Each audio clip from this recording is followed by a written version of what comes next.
You are listening to Iced Out, a deep dive by the Pennsylvania Capital Star's Emily Previti into impacts on Schuylkill County from the U.S. Department of Homeland Security's plans to turn a vacant warehouse there into a 7,500-person detention facility.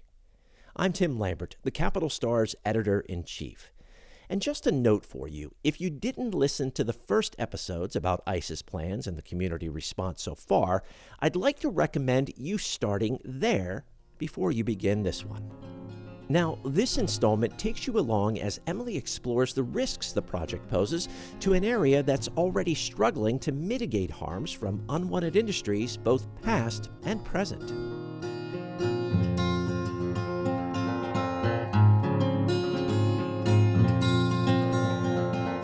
Immigration and customs enforcement coming into Schuylkill County seems familiar to some people there, and not in a good way. They say it's a pattern that dates back hundreds of years to the beginning of the coal mining industry, of outsiders taking advantage of the community. Joe and Lara Viscount are two of them. They live in Tremont Borough, where Joe grew up, and he and Lara moved back here about a year ago from Swedesboro, New Jersey, after they retired from teaching. I talked with them at their kitchen table in what used to be part of a bar/mini golf course that Joe's parents ran for years. It was Jack's Bar when my father purchased it, and then he called it Pete's Bar. Is his name Pete? Oh, that's another long story. No, his name's Robert, but his nickname's Pete. Everyone has nicknames. Nobody, no one goes by their own name. Nobody goes by your given birth name here. Do you have a nickname yet? Or is it He was Little Pete. Repeat. Little Pete. I don't have one. Even though Pete wasn't either one of our names. Yes. Then Lara raised a subject that's come up in every interview and every public meeting during my reporting. Yeah. When you walked in here, did you smell the smell? I had not. Apparently, it wasn't that bad on this particular day, but often it's a big problem. It's coming from a biosolids plant nearby. People who live around here hope that with state environmental officials paying attention to the community due to the detention center, that something can be done. You go out, you smell. 75% of the days it smells like a bathroom, like somebody just went to the bathroom outside. And it is... You can't sit on the porch. When it's bad, you can't sit on the porch. It's in your throat. It chokes you. It burns your eyes, burns your tongue. It leaves a taste in your mouth. It's that bad. And we were trying to get involved with that to see what could be done. I call the DEP all the time. We're in conversations with them. So we were kind of going to meetings. We were just beginning to do that when this came along. We have so many concerns because it is a beautiful area, and with this coming in with 10,000 people and everyone's got to go to the bathroom every day, we're not getting any answers as to what are they going to do with sewage, with water. No one's providing information. The county commissioners, they were getting information that due diligence was done and engineering reports were done, but no one has seen them. The absence of a public process for ICE's Detention Reengineering Initiative, as it's officially called, is not unique to Pennsylvania. It's also different from community engagement ahead of some other federal initiatives. One recent example is the Department of Energy's push to develop hydrogen hubs. Pennsylvania is part of two. The Mid-Atlantic, or Mach 2 Clean Hydrogen Hub, includes the Philadelphia area, along with Delaware and New Jersey. The Appalachian Regional includes Western PA and parts of Ohio and West Virginia. Some stakeholders in that issue say there aren't enough details or transparency, but there are dedicated websites for each that include official documents and email update signups.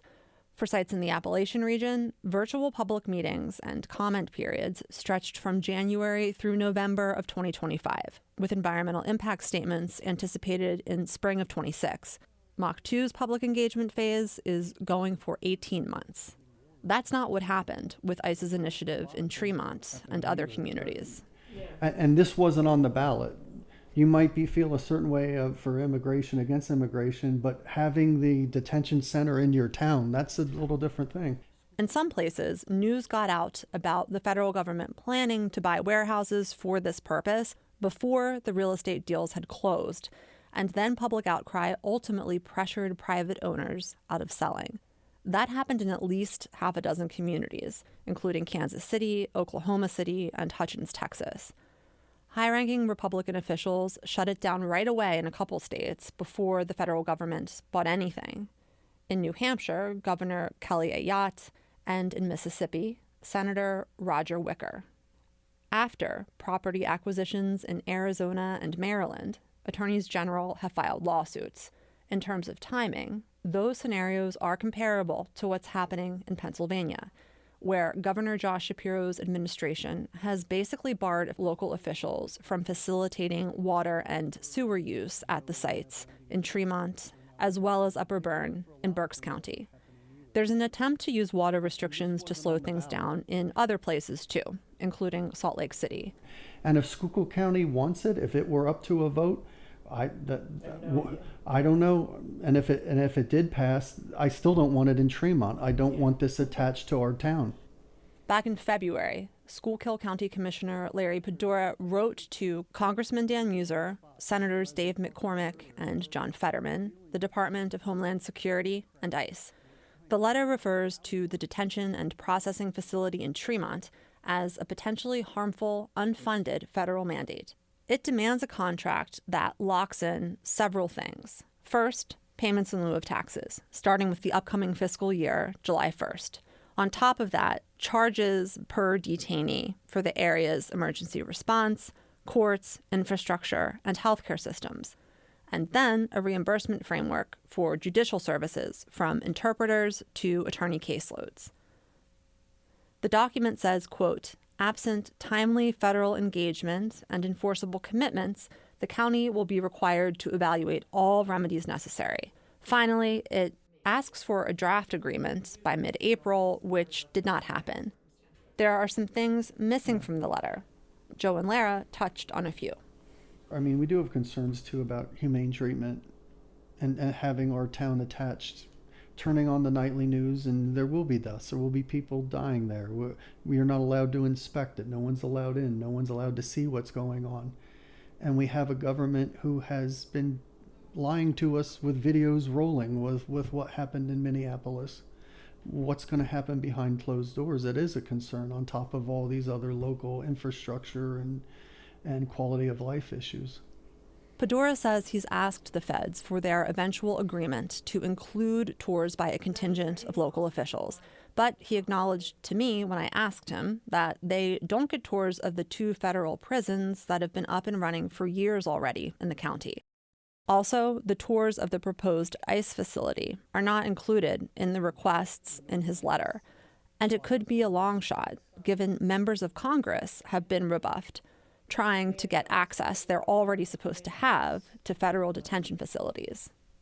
As a kid, I noticed it, like, if it wasn't for the coal industry, which ripped apart the mountains, and then the landfills came in, and now we have biosolids. It's if you were to take that all away, it wouldn't look any different than the Poconos. It would have that same feel, but it's been ravaged by big money coming in and taking advantage of poor population. Zach Reinell says the way he sees it, with the Tremont property, its prior incarnation as a warehouse owned by a private company, didn't bring that many benefits to the community. So that company has benefited more than I say, have benefited from them. You know, especially the locals that work there.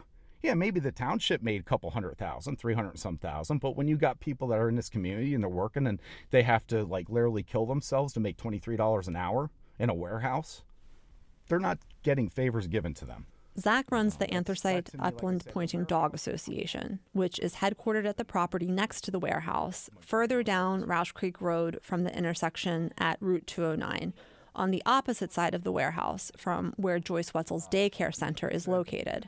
We have 2 missions. One is to prove hunting dogs, that they do what they're supposed to do according to the standard for which they are bred. The other aspect of it is because we created these ideal grounds for testing, it is also ideal grounds for habitat. And that was just changing the habitat, getting rid of a lot of the stuff that had grown up in this abandoned mine land that you don't want, and getting the stuff that the birds do want. So that's close to 400 acres now that we've reestablished over 21 different species of native plants that we have back on these grounds that had been extirpated over years of mining and damage that had been done. So with that having been done, we're starting to see like our grouse numbers are starting to increase. That's what we'd focused on.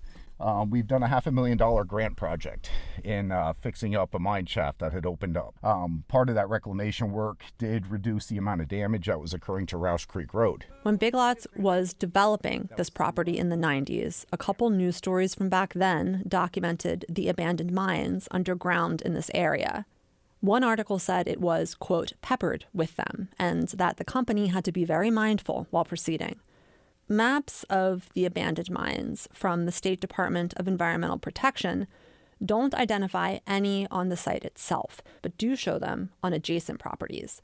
Some appear to have gone through reclamation, others have not, and it's unclear how far their impact on topography extends.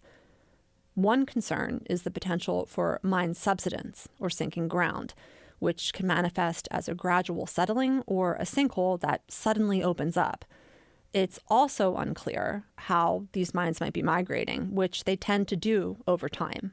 Zach says it's not only the legacy of the mining industry. Long after it collapsed, still affecting the area with environmental destruction and ground instability. But there's also illegal dumping and hunting and drug production and distribution. This is where if you wanted to get a bag of cocaine or you wanted to get meth or heroin, you would meet on this road and you would give the guy your money and he'd give you the drugs. This is where we had found over, I believe it was over 74, 75 needles that we had found along this roadway from people using drugs. And we've come back through and found people in almost a comatose state where they were zonked out on whatever it was they were on. And it went on for years. This place was considered essentially like a landfill for the locals that didn't want to pay to take it to the junkyard or take their stuff to the landfill. They would bring back tires and mattresses and drywall and carpet and shingles and you name it. And first year, 60 tons of trash that we had removed. Zach says there's basically no evidence anymore of the illegal activity that was once such a challenge. I'm glad it's not going to be a warehouse anymore. I wouldn't care if the whole building got torn down. To be honest, I wish it would. You know, I wish it wasn't even there. But we got to deal with it. We got to deal with the light pollution from all these lights that are up here in the parking lot at night. You know, so there are things about this facility being here that are a negative. And, like, ideally, it wouldn't be here at all. And ICE wouldn't be buying it. He's aware of the pushback to ICE's plans, but to him, it seems inevitable that the agency will follow through. And there's a lot of people that are worried because of not knowing. And it's one of those things that you got to kind of let the cards fall where they do, because, I mean, if they're going to need to upgrade the water and the sewer, obviously it's going to get done.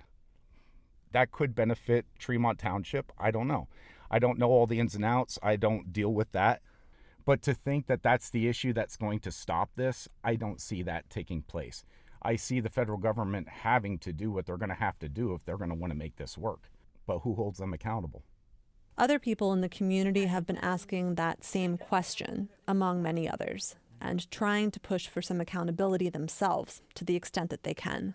They're organizing by compiling signatures on petitions, circulating resolutions to try to get local governments to take a formal stand, and going to a lot of public meetings. Brianna Del Val is one of them. She lives in Orwigsburg, a borough in Schuylkill County, more than 20 miles from the Tremont site. We met about halfway at a coffee shop in Pottsville, the county seat. In the past, I would purposely take that route to drive out that way to 81 when I worked in Harrisburg, like 15 years ago, because I just like the drive out there. It's a lot of forests, a lot of like windy roads. You still, even now, lose like cell service and like satellite radio service when you're out that way in these little hollows between the hills. The forest is really thick, so you just feel like you're in this straightaway, looking straight down at this mountain in the background, and that's Tremont. Brianna is an organizer with No Skook Detention, which runs a website with aggregated news coverage, details about events, and correspondence with elected officials. The group also organized a town hall in March that drew more than 100 people, and its members are among the residents who've been at public meetings to demand action and answers from local officials and to get their questions and concerns on the record. That's how I connected with Joe and Lara Wiscount and met Brianna. I was researching things. You see a lot of kind of misinformation on Facebook. People saying that it's going to be all these jobs. So then I looked up, hey, what's our unemployment rate? We have less than 3,000 people unemployed in the county. How many jobs do we have open in the county? We have about 2,500 jobs open. Are these jobs really, do we need these jobs? And are these jobs going to go to people here? As of late May, ICE has 68 job listings on usajobs.gov. 10 don't name a location. Of those that do, most are outside Pennsylvania. 4 have multiple places listed that include Philadelphia. And one role, criminal investigator, notes openings in more than 200 places, including a handful in PA. In addition to Philly, it's Allentown, Erie, Pittsburgh, York, Wilkes-Barre, and State College. Nothing about Tremont. The closest are Allentown and Wilkes-Barre, each more than 60 miles away. There's also the potential that the government will largely privatize operations, as it has elsewhere. Pedora told me he hasn't been given an indication either way by federal officials. A lot of people have asked what's going to happen after they're done with this deportation thing. Is Geo Group or whoever runs it going to be okay? Are their shareholders going to be okay with now suddenly having to shut down these facilities? Probably not. After we talked, I reviewed ICE's strategic plan through 2030. The document is 20 pages long and uses relatively broad language. In one spot, it describes the agency's mission, in part, as, quote, defending the homeland through the arrest or removal of individuals who present a threat to national security, public safety, or the integrity of the U.S. immigration system. So, what is a threat in this context? It's not defined, and ICE did not respond to a question about that. The plan also doesn't get into granular details that would satisfy most questions being raised in Tremont and other communities about what's coming. What is the plan? Like, we're the ones going to be dealing with it, and we have no information. And it was a vacant warehouse, and warehouses right now, there's a lot of vacant warehouses, and the government paid double what it was assessed at. Like, there's so many questions. It just doesn't make sense. It's untenable. It's not. There's no way it can work. Joe later detailed this at a public meeting and gave documents supporting his analysis to commissioners at that time. I was listening live over Zoom and later asked him and Lara to share the documents, which they did. The baselines and assumptions that Joe is using match those from the county commissioners themselves and the municipal authority, as well as orders and correspondence from the state. Our big concern is we don't want our water or sewage messed with. But the inefficiency of doing this is mind-boggling. Joe says expanding this area's infrastructure sufficiently could take 2.5 to 3 years, and that's with an aggressively accelerated approach. Closer to 8 years is more realistic. And either way, billions of taxpayer dollars are being spent. Joe also looked at the financials to meet the facility's basic needs if it starts operating without that infrastructure work completed. They have 165 trucks bringing water in, moving sewage daily. The cost on the low end is over $1 million a day, possibly as high as $4 million. That's not even taking the price of diesel fuel into effect. I did this before the increase in that. That's roughly $400 million to $1.3 billion a year. And that doesn't cover any other part of the detention center. Joe and Lara say they haven't done community organizing or local politics before, but Joe remembers watching his father's involvement. And his thing was preserving, saving Tremont, and he and his retired buddies donated their time, but he also knew how politically to get grants and grant money.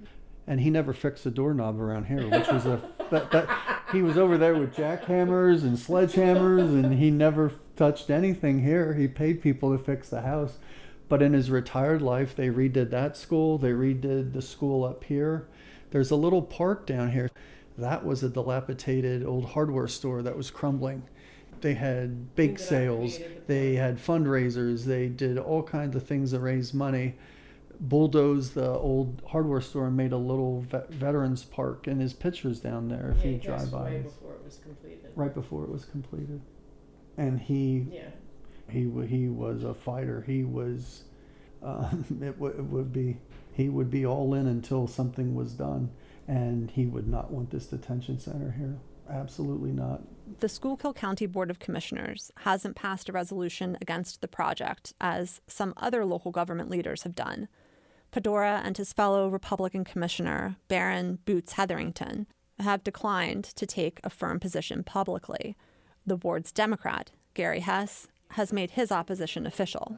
This stuff is so polarizing, and that's what was so encouraging when we went to the meetings, was that our concerns overlap and cross over party lines. It's really the good of the town. Like, there's so much we're already dealing with. We don't want any more dumped on this town or the little towns around it. The way this federal government operates, I don't really think they give a crap. In this area, that's a long-standing pattern. We were driving yesterday. Now, I'm not really familiar with the area. Like, we come up, we would visit the grandparents, and we'd stay for a couple of days. And like, long term, I'm just starting to get the lay of the land up here. And we went for a drive. We went out Sunday, and my mother-in-law was like, okay, I'm sure I'll get it out of order, but there's the chicken manure plant. Processing plant. So she's like, she's pointing that out. And then we get on to 81, and there's the landfill on the right, and you're driving forever, and there's these landfills, you can see them, and then on the left you can see state prison, and then on the right a little further down, federal prison, and then when we were on the way back, she pointed out where the detention center would be. Like, it's all just right in this area. I'm a lot. It's too much. It's too much, and it wouldn't happen if you were in a wealthy area. It wouldn't happen. They wouldn't allow it.